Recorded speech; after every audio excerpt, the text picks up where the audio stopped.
Apakah terdengar suara saya? Halo, teman-teman sekalian.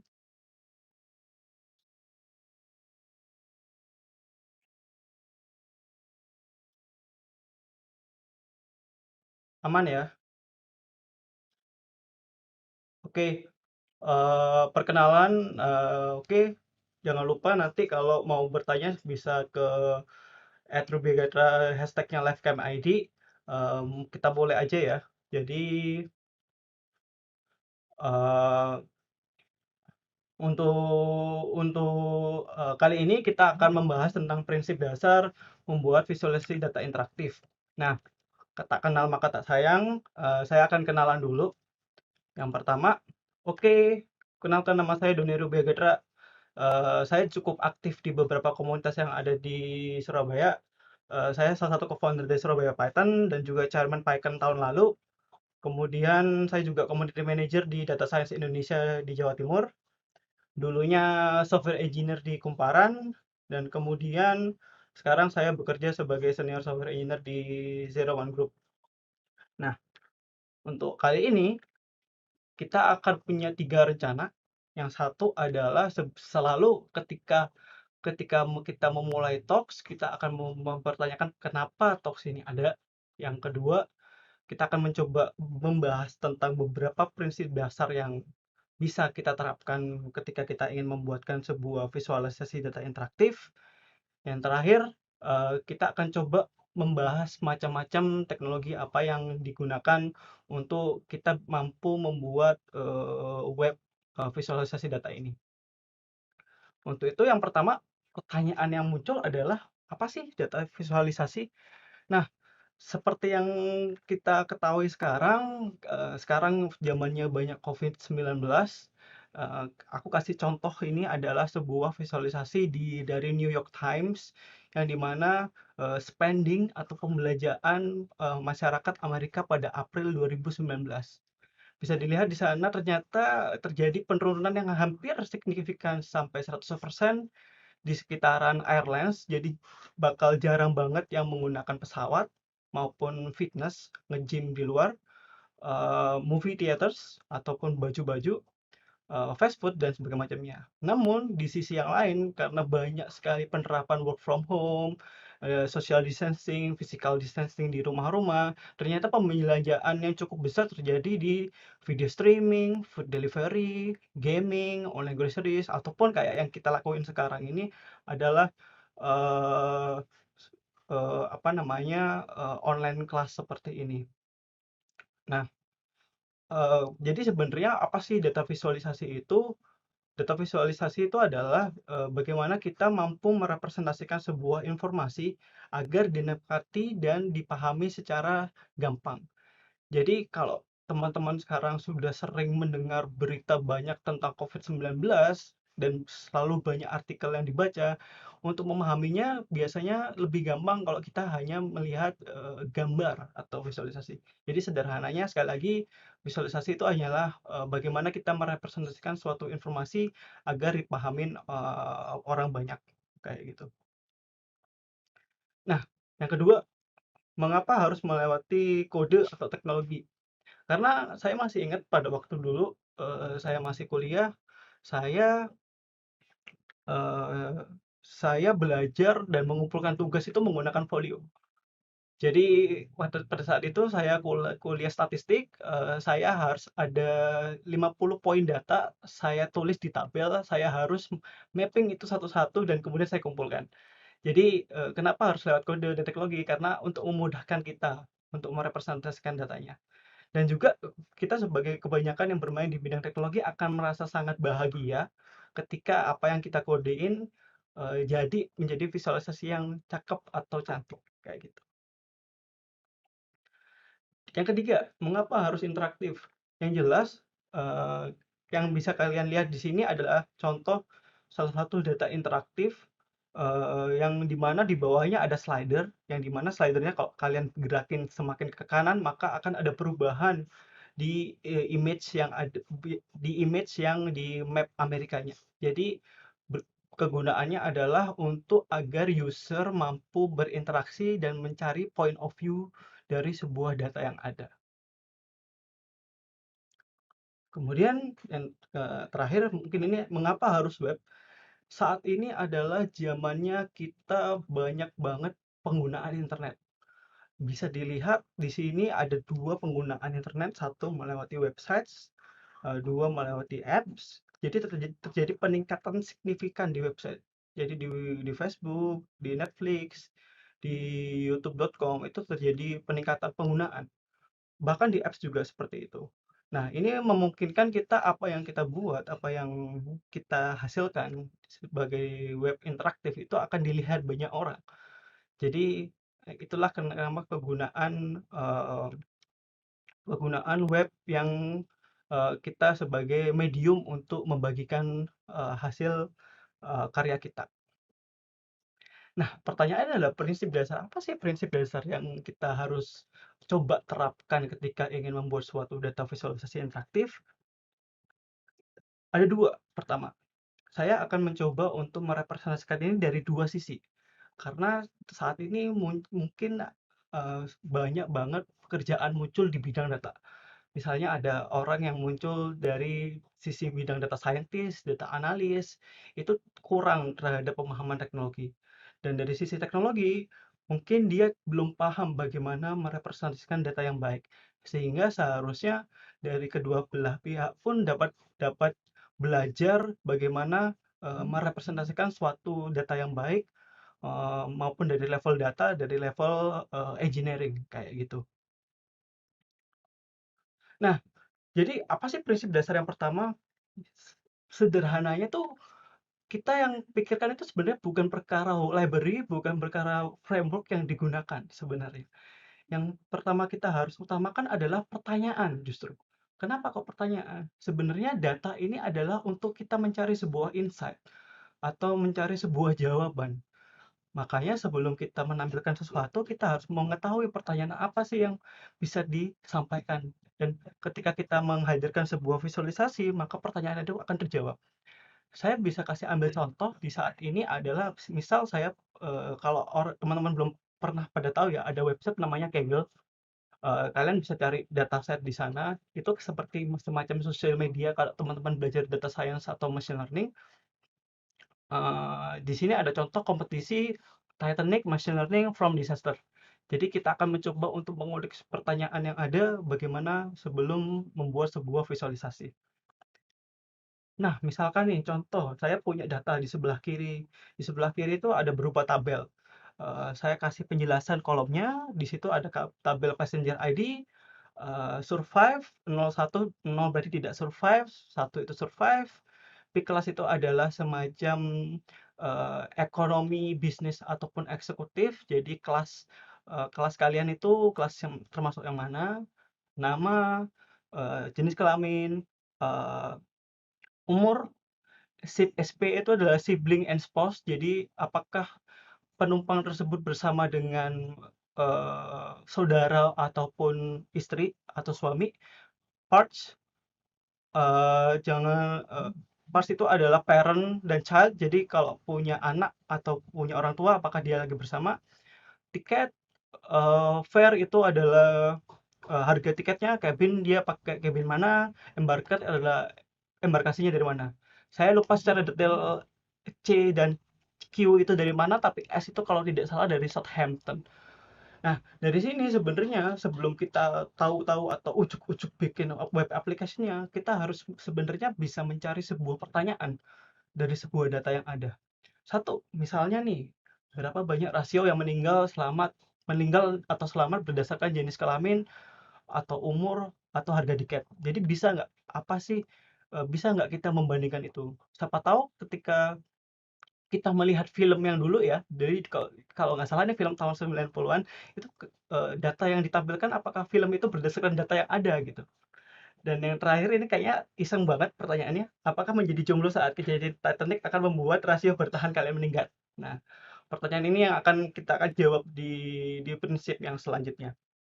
Jadi itu contoh ketika kita punya pertanyaan dengan data yang ada. Namun ini juga bisa diterapkan ketika kita tidak punya data pada awalnya. Jadi misalnya teman-teman ingin misalnya membuat project visualisasi, tapi bingung harus berasal dari mana. Paling gampang sih dari media online. Jadi kalian bisa membaca media online, misalnya contohnya ini saya ambil dari Kumparan, misalnya inilah mobil terlaris selama Februari 2020. Sebenarnya sembari kalian membaca artikel tersebut, kalian harusnya mampu mengeluarkan pertanyaan-pertanyaan dari artikel. Contoh, misal, bagaimana penjualan mobil pada Februari 2020? Apakah sama dengan apa namanya dengan tahun lalu misalnya? Apakah ada perbedaan? Terus kemudian bagaimana tren mobil pada 2020? Apakah terjadi penjualan yang signifikan? Yang jelas bulan ini pasti akan turun karena adanya COVID. Terus mungkin yang terakhir ini apakah Indonesia menjadi surga mobil MPV? Karena kita ketahui bahwa eh, Indonesia itu pasarnya mobil sejuta umat kayak Avanza, Sigra dan berbagai macam yang lain. Nah, sumber datanya macam-macam. Jadi kalau kita sudah punya pertanyaannya, kita bisa cari apapun datanya. Mau dari spreadsheet, database, API, scraping, crawling, peta, Kaggle, macam-macam deh. Pokoknya kalian teman-teman bisa ikutin. Nah, pelajaran selanjutnya adalah eksplorasi data atau visualisasi. Jadi sekali lagi masih kita punya step sebelum membuat aplikasi webnya, kita harus paling tidak bermain atau mengeksplorasi. Kalau bahasa Inggrisnya di sini biasanya tuh EDA, Exploration Data Analysis, atau bahasa Indonesia EDA kayak gitu. Nah, karena kebanyakan yang melihat eh, istilahnya web online online seminar ini kebanyakan adalah berasal dari anak teknologi, kalian bisa menggunakan Jupyter untuk eksplorasi data. Jadi Jupyter ini semacam notebook interaktif, kalian bisa menggunakan berbagai macam bahasa di sini. Jadi pilihannya banyak banget, mau Go, R, Python, JavaScript, apapun kalian bisa implementkan untuk eksplorasi datanya. Contohnya di sebelah kiri, kalian paling nggak bisa bermain-main dengan datanya, bagaimana bentuk datanya. Lanjut, yang pertama, ini adalah contoh notebook ya, contoh sebuah visualisasi notebook. Kita akan mengetahui bentuk datanya, misalnya kita tampilkan 5 data teratas, kita kayak tadi memahami struktur datanya. Yang kedua, misalnya kita coba jawab pertanyaan yang kita coba lampirkan di awal. Misalnya ini nih, jadi di sini saya pakai Python untuk eksplorasi data di Jupyter Notebook. Pertanyaan pertama, kira-kira apakah perbandingannya bagaimana antara perempuan dan laki-laki? Nah, bisa kita lihat di sini bahwa perbandingan laki-laki ternyata tingkat keselamatannya atau tingkat survive-nya jauh lebih kecil dari perempuan. Nah, kalau teman-teman masih ingat ketika melihat Titanic, ketika kapalnya mulai tenggelam, orang-orang udah mulai pada pakai skoci untuk menyelamatkan diri. Kalau masih ingat, pada film itu yang diutamakan apa untuk naik skoci? Anak-anak dan perempuan. Dan paling tidak kita bisa melihat bahwa, oh ternyata, female lebih survive karena ada, kebijakan itu pada saat itu.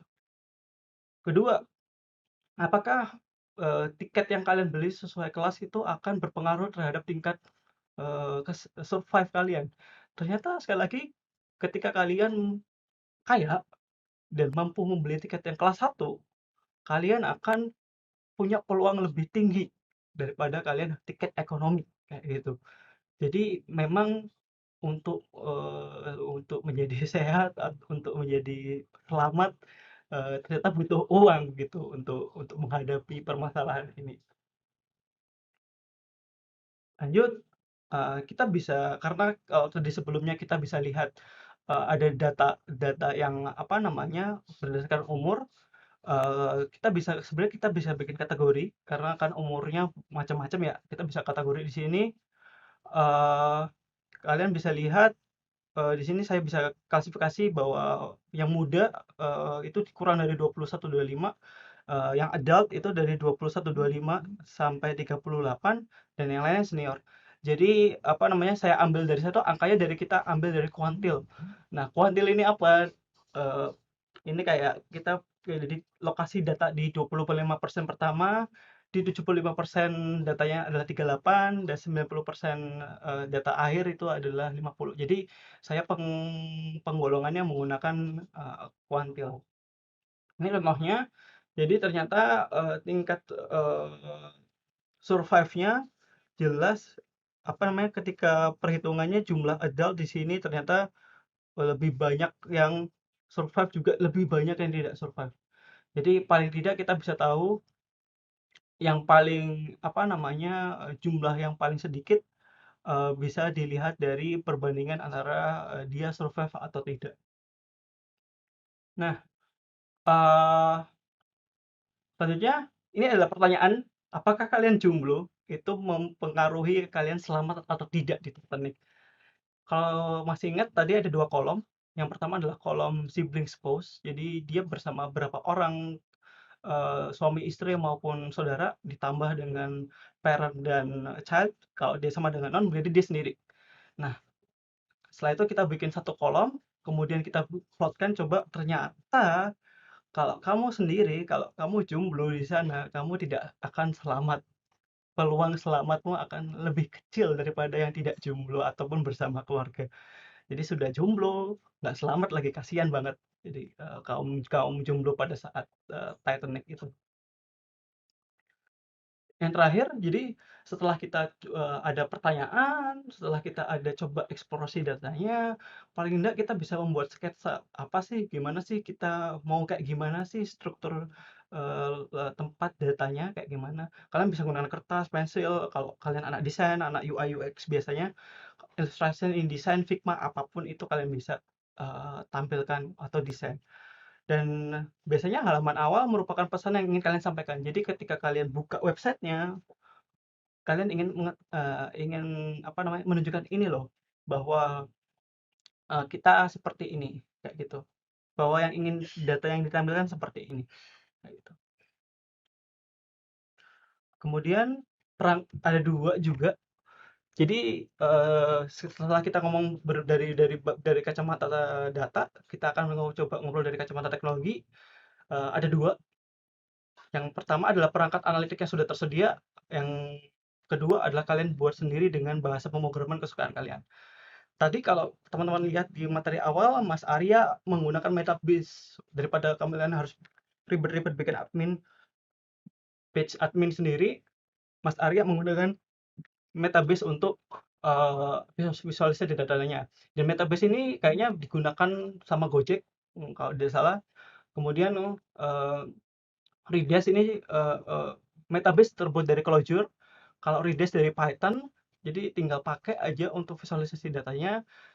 Ini adalah yang dua bawah ini adalah proyek open source, dan kemudian yang atas adalah yang berbayar. Jadi sudah ada tools yang berbayar seperti Microsoft Power BI atau Tableau. Dan siapa yang memakai Tableau? Biasanya yang memakai Tableau itu kalau teman-teman lihat visualisasi COVID Jawa Barat maupun Jakarta, mereka menggunakan Tableau. Nah, di sini kalau misalnya kalian membuat sendiri, kalian bisa pakai React, Vue.js, JavaScript. Kalau kalau anak data biasanya pakai Python, bisa pakai Dash. Kalau anak data juga ada yang pakai R, bisa pakai Shiny. Jadi sebenarnya sangat terbuka sekali kemungkinan kalian menggunakan apapun teknologi yang ada. Nah, ini adalah contoh misalnya kita menggunakan Metabase, ada saya kan cuma kasih tahu sedikit kelebihan dan kekurangannya. Di sini terbatas, jadi kalau kalian punya fitur analitik yang sudah disediakan, ada terbatas dengan fitur yang disediakan. Jadi kalau si Metabase punyanya A, B, C, D, E, berarti ya kamu hanya punya itu untuk visualisasi datanya. Yang kedua adalah bergantung teknologi yang digunakan. Bisa berbayar, jadi Tableau itu cukup mahal membayarnya kalau tidak salah dulu. Tapi sekarang metodenya subscription jadi kayak lebih murah. Dan ada yang juga proyek open source kayak Metabase maupun Redis. Dan biasanya orang yang berangkat dari analitik ini biasanya adalah orang yang backgroundnya adalah orang data people in mind. Jadi kayak orang marketing, orang apa, mereka bisa langsung menggunakan ini kayak gitu tanpa harus kita buat build itu dari awal. Saya akan kasih contoh pada saat waktu itu, karena Data Science Indonesia juga membantu untuk mengadvokasi pemerintah Provinsi Jawa Timur untuk membuat sebuah dashboard. Saya akan kasih gambaran. Jadi ini kemarin, sayang servernya sudah dimatikan, jadi tidak bisa kasih tahu linknya. Misalnya ini ada contoh kami dari Data Science Indonesia membuat, dashboard untuk Covid di Jawa Timur, kayak gitu. Jadi ada bisa berupa angka, chart-nya macam-macam, dan, apa namanya, map juga bisa. Tapi sekali lagi karena ini kita menggunakan Metabase, kemampuan untuk penggunaan map-nya akan terbatas sesuai dengan fitur yang ada di Metabase. Jadi, ini adalah contoh tadi, bagaimana kita bisa menggunakan Metabase dan kami membuat ini dalam cukup cepat dengan data yang, ada pada saat itu. Jadi sekitar 1 sampai 2 jam kami, tampilkan dashboard ini untuk, keperluan Provinsi Jawa Timur. Kemudian kalau kalian kebanyakan yang menonton ini adalah software engineer atau orang yang programmer, biasanya apa sih yang dilakukan ketika kalian membuat sendiri? Sebenarnya sederhananya, yang pertama adalah, aplikasi kalian akan memuat data itu ke dalam memori browser. Kemudian mengikat datanya kepada elemen dokumen atau membuat yang baru. Jadi, grafik kalian seperti apa akan diikat oleh data tersebut dan mengubah elemen tersebut. Yang terakhir adalah ketika ada misalnya contoh di awal, misalnya ada slider yang berubah dari sesuai inputan user, maka dia akan merubah state yang ada dalam, visualisasi tersebut. Makanya kayak, mungkin itu ya yang bikin Google Chrome banyak banget, makan RAM misalnya. Nah, ini misalnya, keuntungan sedikit ketika kalian membuat sendiri, satu, jelas kalian bisa kembangkan sesuai fitur yang diinginkan. Kedua, mayoritas, merupakan library dari bahasa pemrograman yang ada di web. Selama bahasa pemrograman kalian bisa dijalankan di web, ada kemungkinan, kalian bisa membuat itu secara mandiri kayak gitu. Tergantung library-nya ada atau tidak. Yang terakhir adalah engineer people in mind. Kalau tadi data people, kalau ini teman-teman harus membuat dengan ada suatu paham tentang bagaimana aplikasi web itu bekerja. Nah, saya kan coba kasih contoh teknologi yang pernah saya gunakan sebenarnya. Namanya Plotly. Dia menariknya menariknya dia adalah bahasa library yang tersedia dalam berbagai bahasa.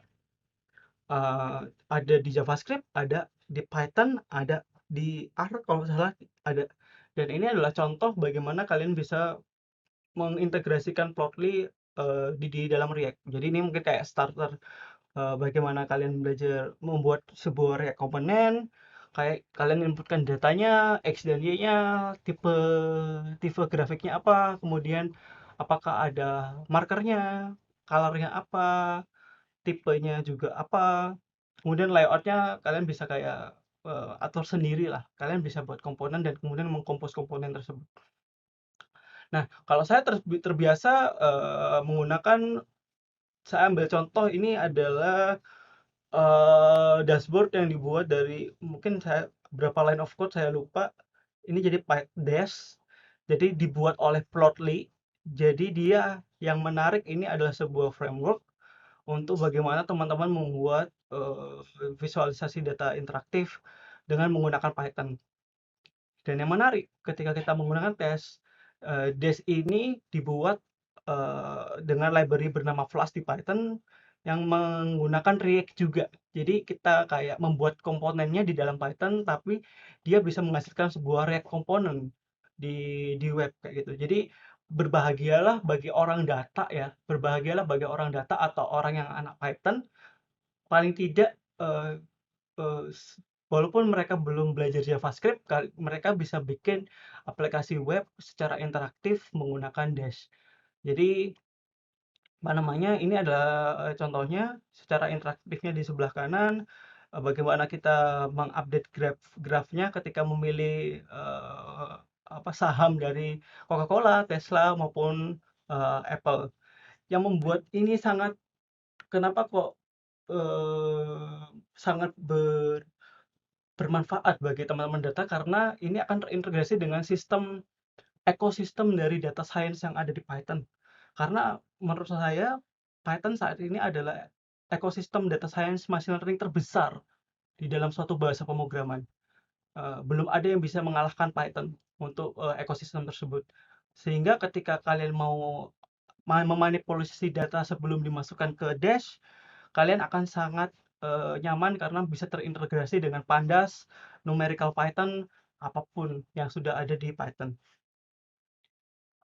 Nah, ini adalah contoh misalnya dari yang apa namanya, yang ada di Dash. Jadi macam-macam dashboardnya, kalian bisa membuat kayak misalnya ini ada New York Oil dan Gas, bisa bikin bikin dashboard manufaktur, mau bikin forex web trader, bikin financial report, bahkan bisa di-upload jadi PDF sehingga menarik. Jadi macam-macam. Kalian bisa visit ini ke websitenya. Kemudian saya sempat main ya, saya dulu pernah bikin visualisasi untuk data sektoral di Surabaya. Saya sudah punya komponennya. Terus sebelum ngisi materi ini saya sempat bikin sendiri karena kita udah punya komponennya dalam waktu 15 sampai 20 menit kita sudah bisa kayak munculin data misalnya positif COVID di seluruh dunia gimana. Dan ini diambil dari API yang dibuat oleh Mas Odi yang materinya habis setelah saya. Jadi nanti mau tanya tentang API tentang COVID-19 silakan tanya Mas Odi nanti habis ini. Jadi langsung otomatis bisa jadi seperti ini dengan hanya waktu 15 sampai 20 menit. Referensinya teman-teman bisa satu ini adalah mungkin bacaan yang bisa kalian baca. Satu adalah website page dari Dash. Kedua adalah kalau kalian anak data, bagaimana kalian merepresentasikan data, kalian bisa baca buku tentang storytelling with data, A Data Visualization Guide for Business Professional. Itu buku wajib buat kalian anak data. Kalau misalnya anak web, kalau bisa terbiasa dengan JavaScript, kalian bisa pakai yang D3 Interactive Data Visualization for the Web dan Introduction to Designing with D3. Kalau misalnya anak R bisa bisa pakai buku yang Interactive Data Visualization with R, Plotly, and Shiny. Dan datanya bisa kalian cari di Kaggle dimanapun untuk starting eksplorasi bagaimana kalian mampu menghasilkan data visualisasi yang bagus. Itu kayaknya dari saya ada 15 menit pertanyaan. Any question? Silahkan apa namanya hubungi Twitter saya di @robegedra #livecamid. Nah, sambil menunggu mungkin ini kayak bentuknya ya ketika di web.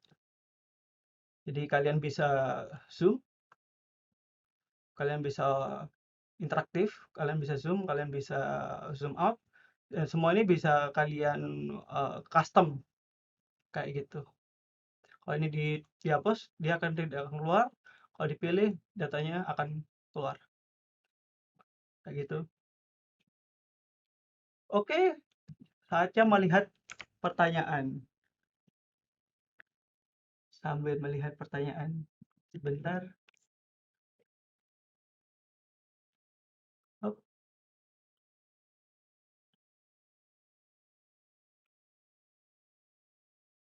oh, oh, oh. Salah, salah, salah.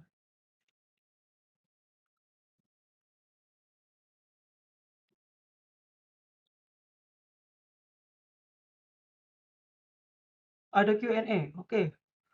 Q&A yang pertama. Satu, Mas Ruby Agatra. Biasanya kalau mau buat data visualisasi itu hal pertama yang harus perhatikan adalah sama kayak ini dari Mas Adik Firman ya. Sama kayak yang sesuai dengan materi saya. Jelas yang harus diperhatikan adalah paling tidak kamu paham tentang apa yang ingin kamu tampilkan. Jadi kamu harus tahu pesan apa yang ingin kamu sampaikan. Jadi bukan perkara teknologinya, tapi pesan yang ingin kalian sampaikan ketika kalian menampilkan data itu apa gitu. Terus teknologinya terserah kamu mau pakai apa, kayak gitu. Yang kedua, Mas Riza Fahmi, kalau misalnya data sudah tersedia, gimana cara memikirkan pertanyaan-pertanyaan untuk mendapatkan insight dari menarik data tersebut? Nah, ini adalah pertanyaan yang sering ditanyakan oleh anak data sebenarnya. Mas, gimana sih caranya untuk melatih ini gampang sebenarnya. kalian harus terbiasa untuk menganalisis sebuah data. Caranya gimana? Jadi sebelum kalian bikin web aplikasinya, kalian coba bikin blog untuk analisis data tersebut. Dan nanti orang-orang bisa kayak ketika kalian share kayak bisa kayak memberikan feedback.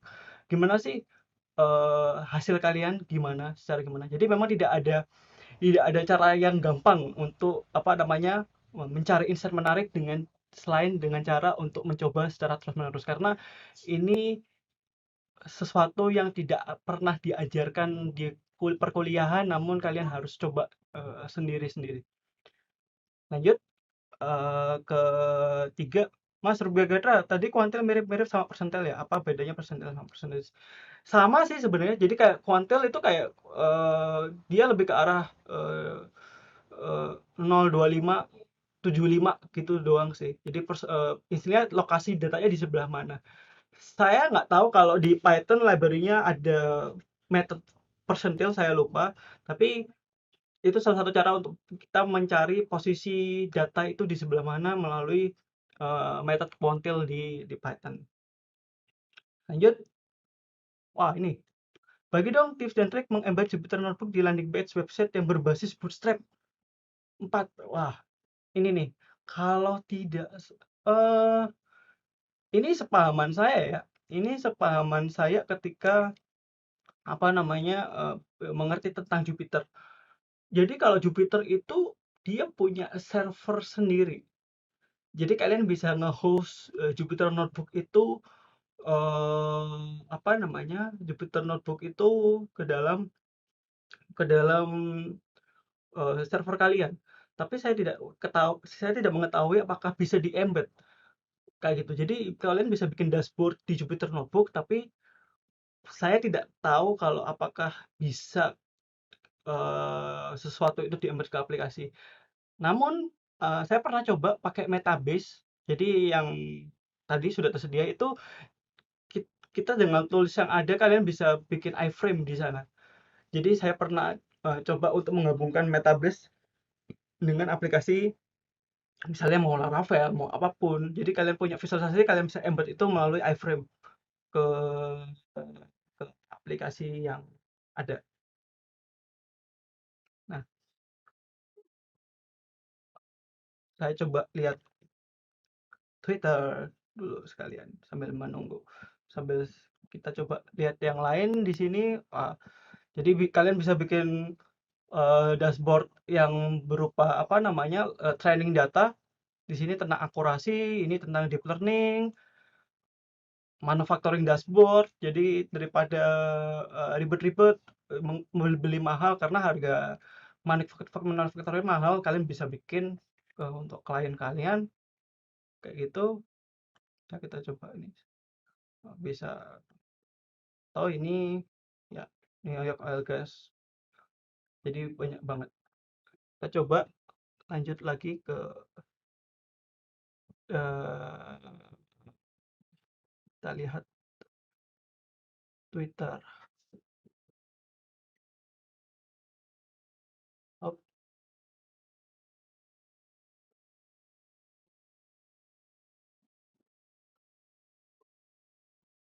Oh, saya baca lagi yuk. Jenis apa ini? Oh, nggak tahu. Apakah ada kesulitan dari Mas Kresna? Apakah ada kesulitan saat visualisasi data di mobile web proyek yang sudah pernah dikerjakan? Cara mengatasinya bagaimana? Oh, ini pernah banget.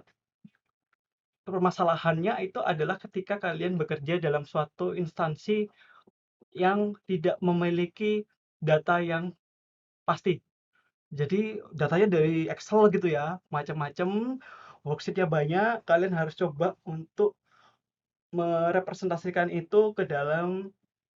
Kalau kalian pengen kayak auto reload dan sebagainya, kalian harus memikirkan bagaimana menyimpan data itu kayak gitu. Jadi kadang-kadang kita harus sekalian mentransformasi digital apa yang diperlukan. Jadi saya pernah kayak bekerja itu tiap hari ketika saat itu datanya berubah skemanya. Jadi mau nggak mau kita harus mengganti. skemanya sesuai dengan aplikasi yang data. Jadi sebenarnya permasalahannya bukan secara teknikal, tapi kalau teknikal sih seharusnya teman-teman bisa jago ya untuk belajar. Tapi kalau yang paling susah itu sebenarnya sama kalau kalian mau belajar machine learning itu bukan perkara algoritmanya, tapi bagaimana pemahaman data yang kalian bisa. Ya, Mas Rubiagadra, gimana caranya kita tahu data yang kita olah itu benar-benar benar? Contohnya data yang ditarik jumlah tidak meningkatkan hasil sama kalau data itu emang benar. Jadi sebenarnya kalau eh, begini sih, kalau pertanyaannya data yang diolah kita benar tergantung source datanya dulu kayak gitu. Nah, kalau source of datanya apakah tadi benar? Saya bilang benar. Karena apa namanya? Sebenarnya bukan sebuah akibat, tapi kayak data itu berbicara bahwa eh ternyata saya coba kembalikan ke slide lagi.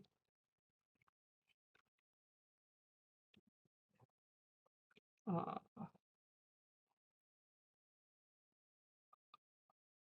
ah, Misalnya ini sebenarnya bukan perkara benar apa tidak ya. Satu jelas kamu harus tahu source-nya gimana. Sedangkan visualisasi ini hanya menampilkan data itu seperti apa gitu. Jadi pertanyaannya beda gitu. Yang pertama yang kamu tanyakan adalah eh, data itu kamu terpercaya atau tidak kayak gitu. Tadi karena itu adalah Kaggle itu adalah salah satu brand yang terpercaya untuk tentang belajar data science machine learning. Kalian bisa yakinkan bahwa itu memang datanya adalah otentik dan asli. Dan visualisasi yang di sini kalian hanya benar-benar menunjukkan ternyata dari data yang ada nih, ternyata sendiri itu lebih eh, sendiri itu tingkat survive-nya lebih kecil daripada ketika kamu bersama orang lain. Kayak kemudian tergantung kitanya yang menginterpretasi apakah ada hubungannya dengan kejadian yang ada. Makanya kalau kita bisa coba kejadian hubungannya, kalau misalnya teman-teman lihat Titanic, semoga nggak hanya ngelihat yang itu aja apa namanya eh, yang pada saat proses melukis aja, tapi pada saat di sana jelas bahwa di sana teman-teman bisa ketahui bahwa sekali lagi yang diutamakan pada saat naik sekoci itu adalah perempuan dan anak-anak. Dan yang jelas ketika kalian punya anak, ketika kalian misalnya punya istri, pasti dia akan termasuk ke orang yang bersama dengan orang lain. Nah, kayak gitu. Jadi paling tidak interpretasinya adalah seperti itu. Jadi ternyata pada saat itu kamu kamu sendiri ternyata ada peluang survive-nya lebih kecil. Saya kurang berapa menit? Ini 5 menit kurang 5 menit lagi ya? Ya kurang 5 menit.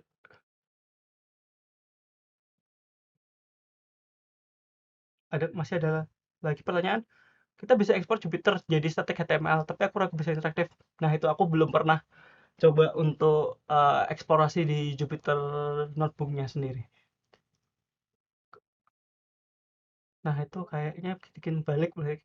Iya ya, keren kok. Jadi kalau kalian bisa mampu, soalnya juga ada pengen melirik ke D3JS lagi, karena ternyata juga ada pekerjaan yang namanya adalah information designer. Jadi orang yang mampu eh, merepresentasikan data secara apik gitu. Jadi dia jago coding, kemudian juga jago visualisasi kayak gitu. Oh, ada lagi nih, ada 3 pertanyaan lagi, 3 menit lagi, 1 menit satu pertanyaan. Saya ada tim 5 orang, setiap orang perlu input data IG, insight berupa jumlah hari atau menekan waktu posting. Ada advance rekomendasi sementara pakai Metabase mas, yang Surga Savero. Jadi sebenarnya eh, in, eh, jadi kalau misalnya tujuan utamanya adalah untuk mencari insight data, mendingan pakai proses apa namanya tools analitik yang sudah tersedia. Jadi tinggal install Metabase, siapin ingest datanya di database, nanti Metabase-nya dikonekin ke database-nya. Nanti tinggal kalian bikin dashboard-nya, kemudian kalian embed hasil Metabase itu ke web aplikasi kalian. Jadi nanti kalau misalnya teknis bisa tanya langsung secara lanjutnya, tapi selama ada tools yang sudah ada dan kalau kalau kata Mas Arya selama bisa jadi cuan, kalian mending pakai tools itu. Dua pertanyaan, bisa diperjelas lagi enggak masalah bikin? Oh, ini ada pertanyaan. Mbak Ferisa, bisa diperjelas lagi enggak masalah bikin interactive pattern dashboard-nya? Nantikan di Surabaya Python minggu depan aku akan membahas teknisnya lebih lanjut. Jadi silakan join grup Telegram Surabaya Python. Di situ nanti dikabarin ada sesi semacam workshop untuk 20 menit lah ya untuk belajar teknis di Python untuk visualisasi datanya. Jadi silakan pantengin kayak gitu. Terakhir, Mas, workflow data yang dinamis bagaimana memisahkan yang masih mentah dengan data production? Jadi biasanya ini ya kalau di database untuk visualisasi data dengan database production itu akan berbeda. Jadi misalnya nih kamu pakai Google Cloud Platform nih, kamu pakai database-nya PostgreSQL. Nah, kamu paling nggak bikin cron job atau kayak misalnya bikin streaming, bikin bikin sesuatu yang dimana ketika data itu di-insert, itu otomatis juga masukin ke misalnya kalau di GCP itu adalah BigQuery. Jadi kamu punya data production dengan data analitik itu beda. Terserah mau pakai BigQuery, mau pakai PostgreSQL yang lain, itu terserah kalian. Jadi usahakan untuk production dengan insight, untuk database mencari insight itu harus berbeda supaya tidak mengganggu ketika kalian query, tahu-tahu aplikasi aplikasi kalian mati kayak gitu. Mungkin itu aja ya. Sudah waktunya habis. Uh, Mungkin langsung saya kembali ke sini ya. Bentar.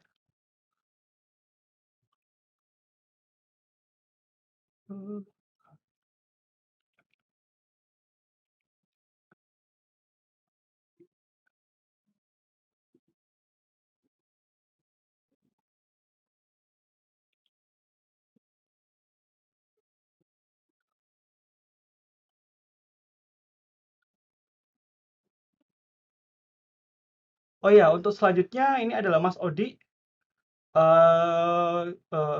Saya terima kasih. Assalamualaikum warahmatullahi wabarakatuh. Bye.